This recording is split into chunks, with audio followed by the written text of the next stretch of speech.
Olá, que bom ter você novamente aqui comigo para o estudo do Livro dos Espíritos de Allan Kardec. Eu sou o professor Wagner Klein, professor de Física e terapeuta holístico, e você está no canal Sob Nova Visão.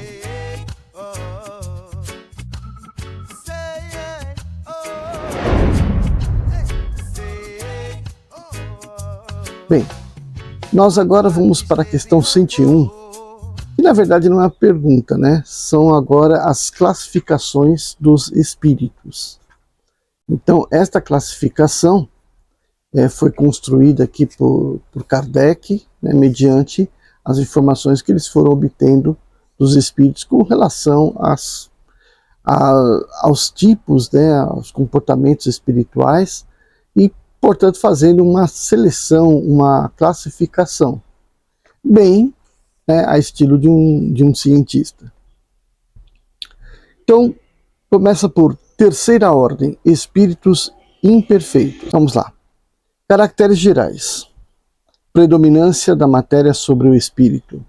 Propensão ao mal, ignorância, orgulho, egoísmo e todas as más paixões que lhes são consequências. Têm a intuição de Deus, mas não o compreendem.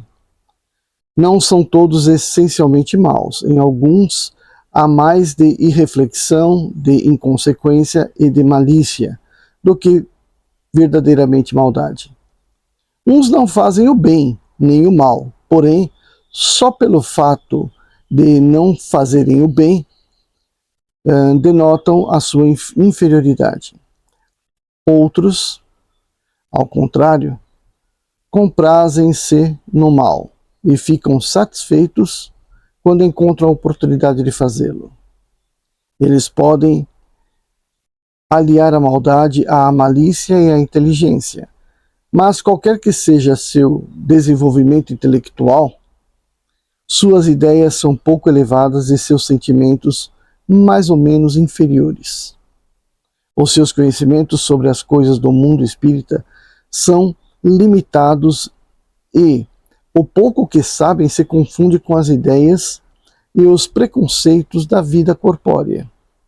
Não podem nos dar senão noções falsas e incompletas, porém, o observador atento encontra frequentemente em suas comunicações, mesmo imperfeitas, a confirmação das grandes verdades ensinadas pelos espíritos superiores. O seu caráter se revela pela sua linguagem. Todo espírito que, em suas comunicações, revela um mau pensamento pode ser classificado na terceira ordem. Por conseguinte, todo o mau pensamento que nos é sugerido provém de um espírito dessa ordem. Vem a felicidade dos bons, e isso para eles é um tormento incessante, porque experimentam todas as angústias que a inveja e o ciúme podem produzir. Conservam a lembrança e a percepção dos sofrimentos da vida corporal, e essa impressão frequentemente é mais penosa que a realidade. Sofrem, pois, verdadeiramente pelos males que suportaram e pelos que fizeram os outros suportarem, e como sofrem por longo tempo, creem sofrer sempre. Deus, para puni-los, quer que eles creiam assim. Pode-se dividi-los em 5 classes principais.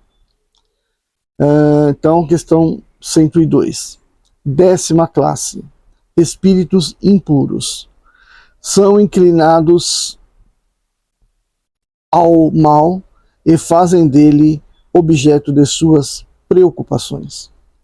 Como espíritos, dão conselhos desleais, fomentam a discórdia, a desconfiança e se mascaram de todas as formas para melhor enganar. Ligam-se aos homens de caráter bastante fraco para cederem às suas sugestões, a fim de prejudicá-los, satisfeito em poderem retardar o seu progresso e fazê-los sucumbir às provas que se passam, porque passam. Podem ser reconhecidos em suas manifestações pela sua linguagem e trivialidade e a grosseria das expressões. nos espíritos como nos homens, é sempre um indício de inferioridade moral, senão intelectual também. Suas comunicações revelam a baixeza de suas inclinações e, se tentam enganar falando de maneira sensata, não podem sustentar por muito tempo seu papel e acham sempre por revelar a sua origem. Certos povos fizeram deles divindades malfazejas. Outros designaram sob o nome de demônios, gênios maus ou espíritos do mal. Quando estão encarnados, os seres que eles animam são inclinados a todos os vícios e engendram as paixões vis e degradantes, a sensualidade, a crueldade, o embuste, a hipocrisia, a cupidez, a avareza sórdida. Fazem o mal pelo prazer de fazê-lo e, muito frequentemente, sem motivos, escolhendo suas vítimas por ódio que têm ao bem. Quase sempre entre as pessoas honestas, são flagelos da humanidade, qualquer que seja a categoria social a que pertençam, e o verniz da civilização não os livra do opróbrio e da ignomínia.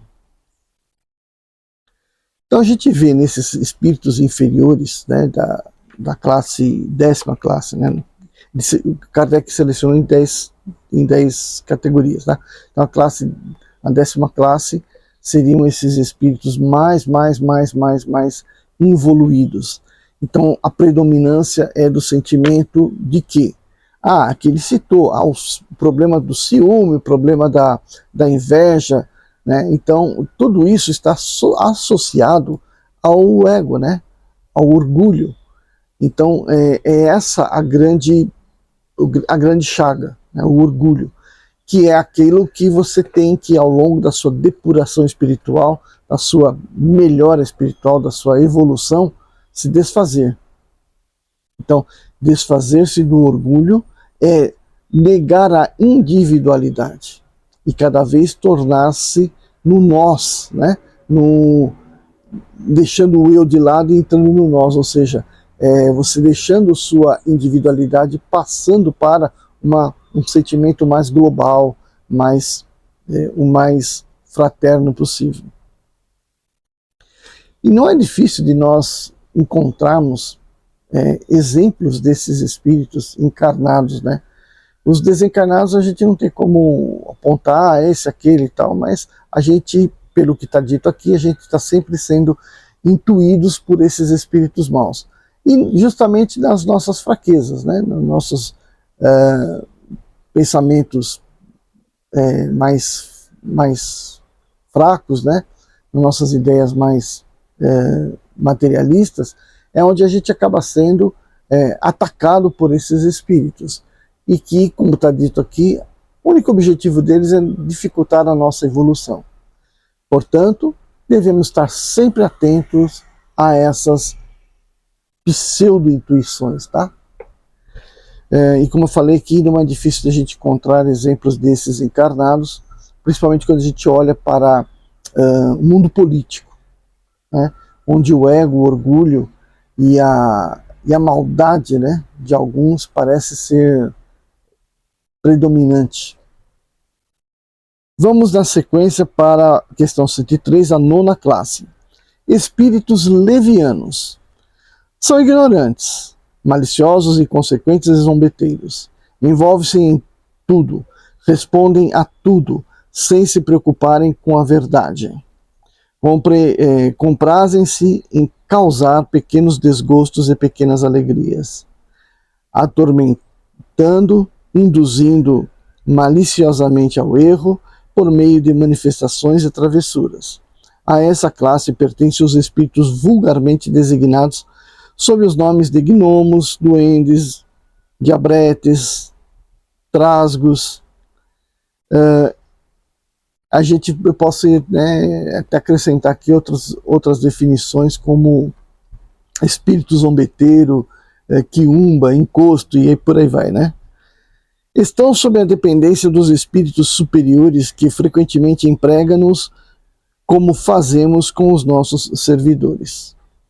Então aqui é muito séria essa questão, porque espíritos superiores que os empregam, na verdade não são espíritos necessariamente superiores, mas espíritos mais bem organizados, né, menos levianos e com maldade latente, que usam esses espíritos coitados aqui para serem seus servos, né? É onde a gente vê tanto, a gente ouve falar tanto da magia, né?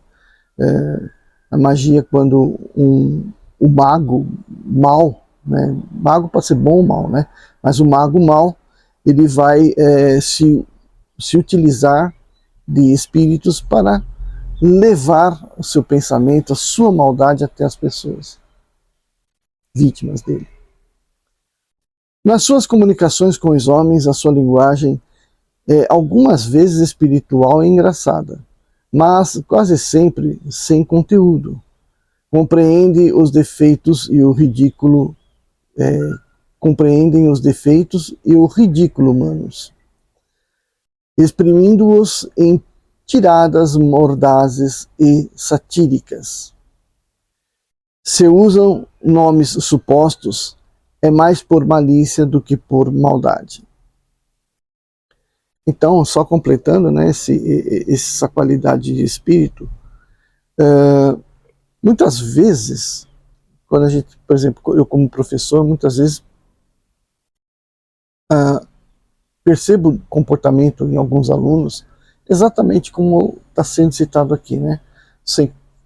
Essas crianças sem conteúdo, por algum trauma familiar, geralmente, né? Tem um comportamento extremamente nocivo em sala de aula, perturbando, mas veja que o que eles querem é a atenção, é um público que os aprove. Então eles atacam diretamente as regras da escola, aos professores, né? Verbalmente, alguns chegam a ser até fisicamente, né? Mas geralmente é só verbalmente, e fazem aquelas graças todas porque denotam a sua inferioridade, né?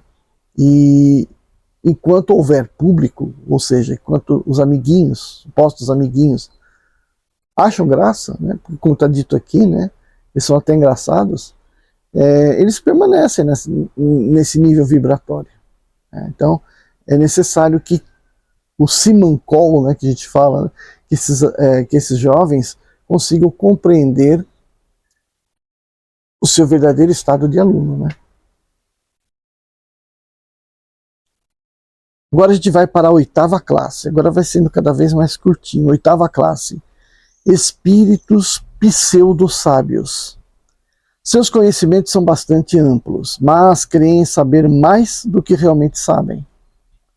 Tendo algumas vezes progredido em diversos pontos de vista, sua linguagem tem um caráter sério que pode iludir sobre as suas capacidades e a sua iluminação interior. Em geral, porém, isso não passa de um reflexo dos preconceitos e ideias sistemáticas da vida terrena.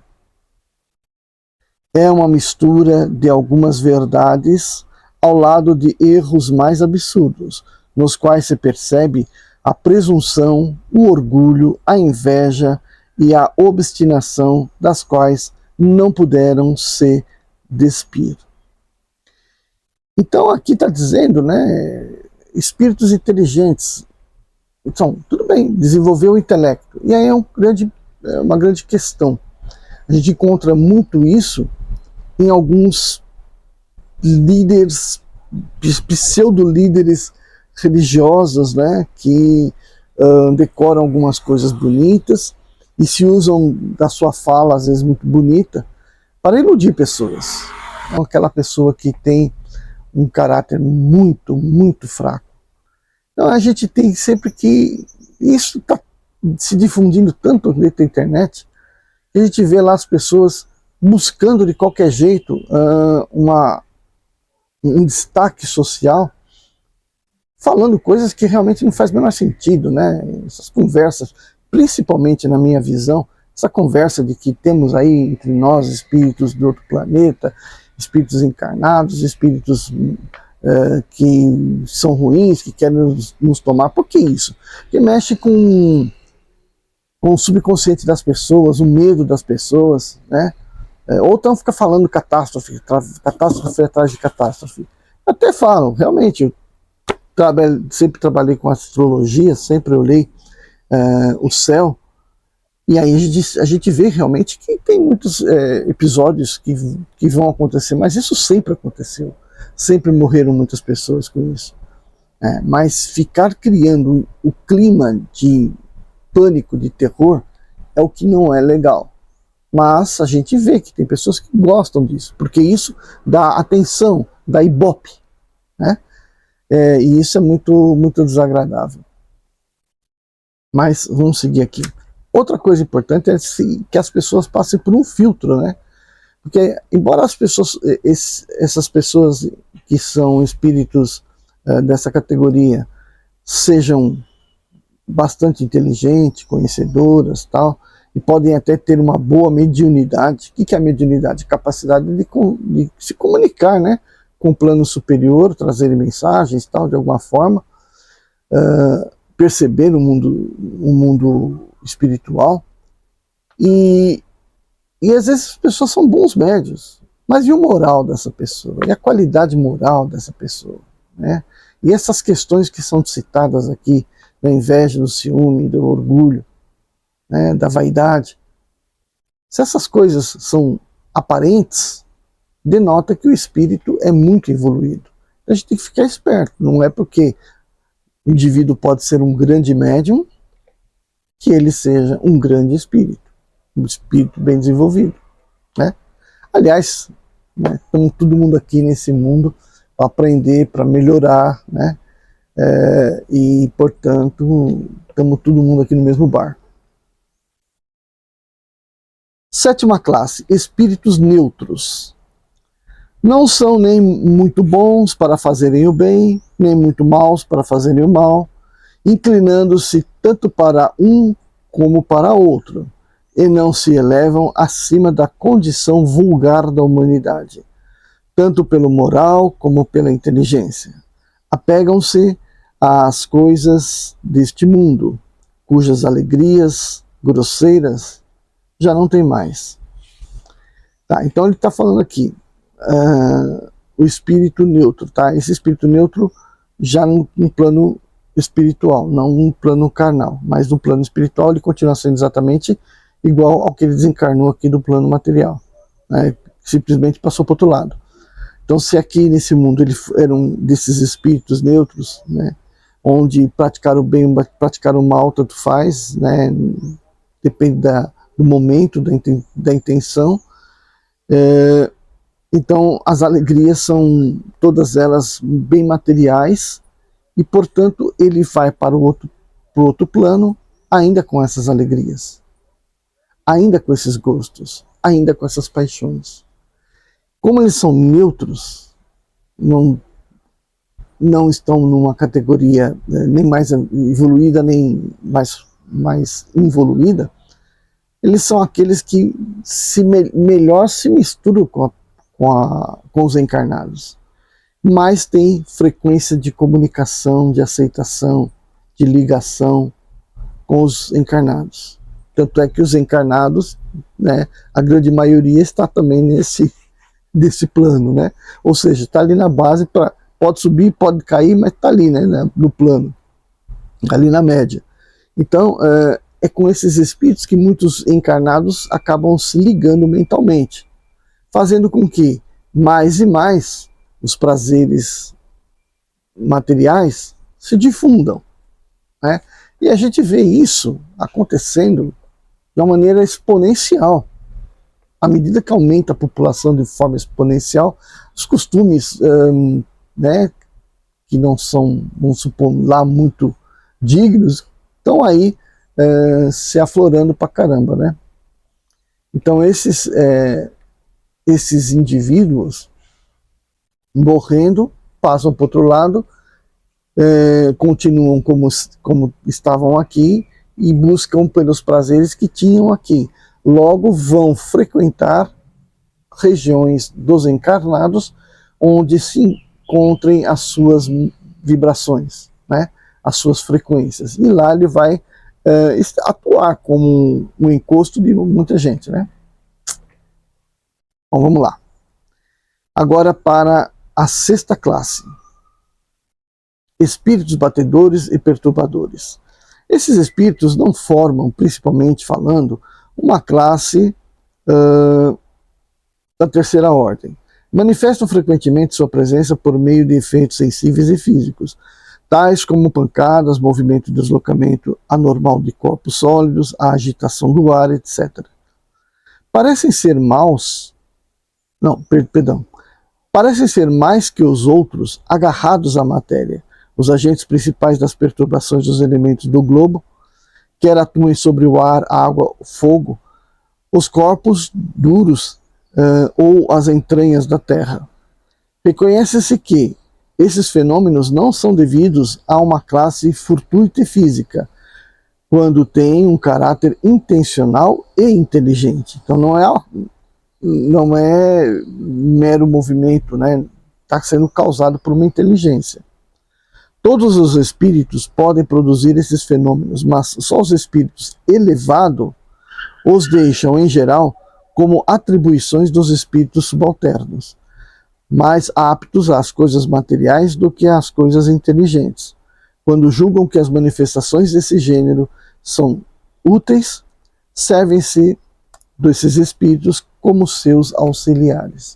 É um espírito mais superior que não tem essa capacidade, perdeu essa capacidade de interagir com a matéria, pode usar-se, ou conduzir, ou induzir esses espíritos batedores a fazerem o trabalho por eles, né? Isso é muito falado na literatura espírita, ou seja, os espíritos lá no mundo espiritual podem interagir com a matéria? Podem, mas depende das suas possibilidades. Então, alguns têm muita possibilidade de fazer isso. É que nem as habilidades que a gente vê no plano terreno aqui, né? Pessoas que são muito habilidosas, por exemplo, com arte, com construção, com artesanatos, e outras que não adianta, não vai que nem com reza brava, né? Então o que vai fazer? Vai contratar essas pessoas, vai usar essas pessoas, vai pagar pelo serviço dessas pessoas para poder usufruírem dos mesmos objetos, mesmos trabalhos. Segunda ordem. Agora, nós estávamos na sexta classe, indo para a quinta classe, vai entrar numa outra categoria, que é a categoria da segunda ordem. Primeiro eu vou falar geral sobre essa segunda ordem. Então está notado aqui como 107. Características gerais. Predominância do espírito sobre a matéria. Desejo do bem. Suas qualidades e seu poder em fazer o bem estão relacionados com o adiantamento que alcançaram. Uns têm a ciência, outros a sabedoria, outros a bondade. Os mais avançados reúnem o saber e as qualidades morais. Não estando ainda completamente desmaterializados, conservam mais ou menos, segundo as suas categorias, os traços da existência corpórea, seja na forma da linguagem, seja nos hábitos, onde se descobrem mesmo algumas das suas manias. De outro modo, seriam espíritos perfeitos. Então, ou seja, carregam as manias, né? Ainda por outro lado. Compreendem Deus e o infinito e já desfrutam da felicidade dos bons. São venturosos pelo bem que fazem e pelo mal que impedem de ser feito. O amor que os une é para eles fonte de inefável bondade, que não se altera nem pela inveja, nem pelo remorso, nem por qualquer das más paixões que fazem o tormento dos espíritos imperfeitos. Todavia, todos ainda têm provas a serem suportadas, até que alcancem a perfeição absoluta. Como espíritos, suscitam bons pensamentos, desviam os homens do caminho do mal, protegem a vida daqueles que se mostram dignos e neutralizam a influência dos espíritos imperfeitos naqueles que não se comprazem em suportá-la. Quando encarnados, são bons e benevolentes para com os semelhantes. Não os move nem o orgulho, nem o egoísmo, nem a ambição. Não experimentam ódio, rancor, inveja ou ciúme, e fazem o bem pelo bem. A esta ordem pertencem os espíritos designados pelas crenças vulgares sob o nome de gênios bons, gênios protetores, espíritos do bem. Nas épocas de superstições e ignorância, transformaram-nos em divindades benfazejas. Pode-se classificá-la em 4 grupos principais. Então veja,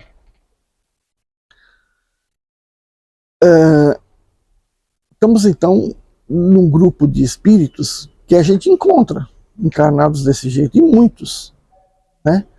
Muitos. E geralmente eles estão aí no silêncio, né? Na comodidade, porque não fazem a tal algazarra para aparecerem, não é isso? E eles são, alguns são inteligentes, bastante inteligentes, nivelando com aqueles que já foi citado que eram inteligentes, mas de baixa moral.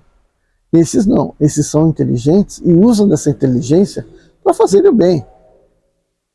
São lá os defensores da natureza, do meio ambiente, são lá os defensores dos direitos humanos, são lá os defensores dos direitos humanos, que eu estou dizendo aqui, é o que o homem tem de direito com relação a todos os homens, partindo do princípio da igualdade do ser humano, tá? Mas sempre visando o que é moralmente correto, tá bom? Embora eu sempre disse que a moral está nos olhos de quem vê, né? E as pessoas podem falar, isso aí não é moral, isso é imoral. Não, aquilo não é imoral. E depende da cultura da qual essa pessoa foi inserida, tá certo? Mas aqui esse moral que está se dizendo aqui é a prática do bem, a não prática do mal, o não prejudicar alguém. Por exemplo, uma questão muito falada nos dias de hoje é o tal do aborto, né? Então os espíritos intelectualizados, mas de baixa moral, apontam para que o aborto deve ser realmente legalizado, porque a mulher tem direito sobre o seu corpo. Sim, ela tem direito sobre o seu corpo, desde que deveria ter prevenido a possibilidade de gerar uma nova vida. Aquela nova vida que está gerando é um espírito que tem toda uma procedência por trás, um planejamento por trás e sempre vinculado à própria mãe. Então, a prática do aborto é, acima de tudo, uma ignorância daquele espírito com relação ao seu plano encarnatório, né? Então, não, eu vou abortar, eu não quero, não tá certo.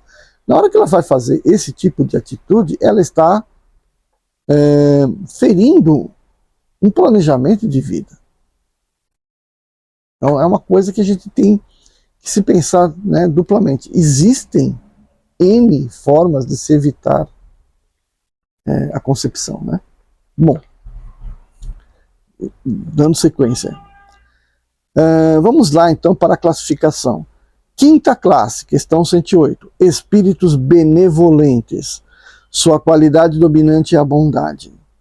Alegram-se em prestar serviço aos homens e protegê-los, mas seu saber é limitado. Seu progresso é mais efetivo no sentido moral do que no sentido intelectual. Então veja, espíritos benevolentes é aquele que todo mundo gostaria que fosse seu anjo de guarda, né? Encarnar, vou ter que encarnar, vou ter uma missão aqui, vou ter um trabalho de vida aqui, pagar um monte de coisa que estou devendo, melhorar meu espírito. Mas que tal a gente ter um anjo da guarda que seja um espírito benevolente, né? Que esteja sempre disposto a nos ajudar. Mesmo que não nos julgue de forma intelectual, ele vai sempre julgar pelo amor, pela bondade. E se você estiver fazendo alguma coisa que vai lhe prejudicar de forma física, material, não é tão relevante para esse anjo de guarda, né?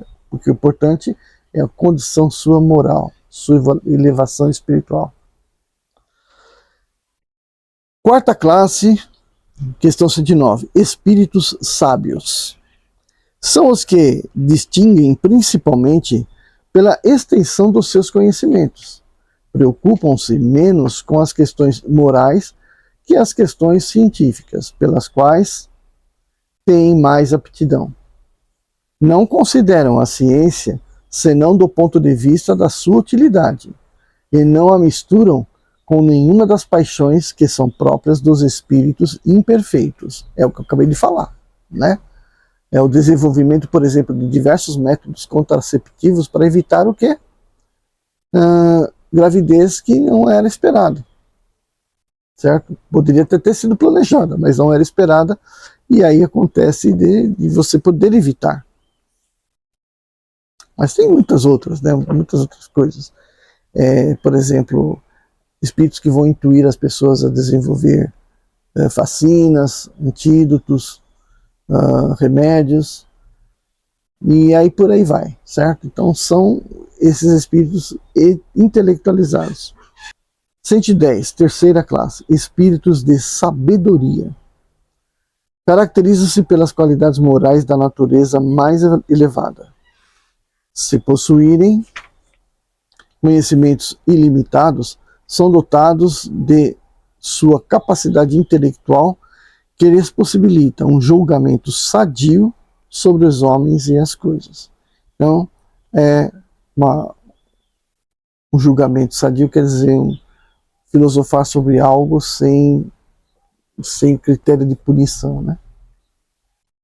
111. Segunda classe. Espíritos superiores.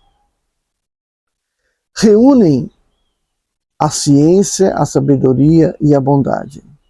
Sua linguagem, que não revela senão benevolência, é constantemente digna, elevada e frequentemente sublime. Sua superioridade os torna mais aptos do que os outros para nos darem noções mais justas sobre as coisas do mundo incorpóreo. Nos limites do que é permitido aos homens conhecerem, comunicam-se voluntariamente com aqueles que procuram a verdade de boa fé e que têm alma desligada dos laços terrenos para compreendê-la. Distanciam-se daqueles que se animam só de curiosidade ou que a influência da matéria afasta da prática do bem. Quando, por exceção, encarnam sobre a Terra, é para cumprirem missão de progresso, oferecendo-nos um modelo de perfeição e a que a humanidade pode aspirar neste mundo. E, finalmente, primeira ordem, espíritos puros. Questão 112, características gerais. Não sofre influência da matéria, superioridade intelectual e moral absoluta em relação aos espíritos das outras ordens. Item 113, primeira classe, ou classe única. Percorreram todos os graus da escala e se despojaram de todas as impurezas da matéria, tendo alcançado a soma das perfeições de que é suscetível a criatura. Não tem mais que suportar provas ou expiações. Ou seja, saiu da roda das reencarnações. Não estando mais sujeitos à reencarnação em corpos perecíveis, é para eles a vida eterna, que desfrutam no seio de Deus. Gozam de inalterável felicidade, visto que não estão sujeitos nem às necessidades, nem às vicissitudes da vida material. Mas essa felicidade não é a de uma ociosidade monótona a transcorrer numa contemplação perpétua, naquela coisa de anjo no céu. São os mensageiros e ministros de Deus, cujas ordens executam para a manutenção da harmonia celestial, harmonia universal. Comandam a todos os espíritos que lhes são inferiores, ajudando-nos a se aperfeiçoarem e lhes designam as suas missões. Assistir os homens em suas aflições, concitá-los ao bem ou à expiação das faltas que os mantém distanciados da felicidade suprema, é para eles uma doce ocupação. São designados às vezes sob o nome de anjos, arcanjos, serafins. Os homens podem entrar em comunicação com eles, mas bem presunçoso seria aquele que pretendesse tê-los constantemente às suas ordens. Então aqui a gente encerra mais um capítulo aí do nosso trabalho. Quero dedicar o vídeo de hoje, o trabalho de hoje, à minha querida mãezinha. Em 16 de janeiro de 1927, nasceu aqui em São Paulo. Ela estaria completando hoje 98 anos. Então dedico esse trabalho a ela, que provavelmente está entre esses espíritos bem iluminados. Gratidão por tudo que ela me proporcionou. E a gente se vê no nosso próximo vídeo.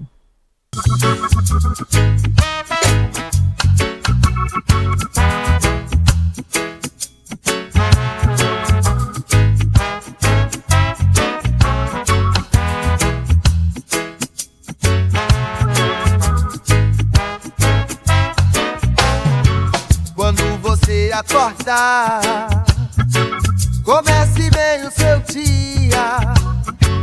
Deve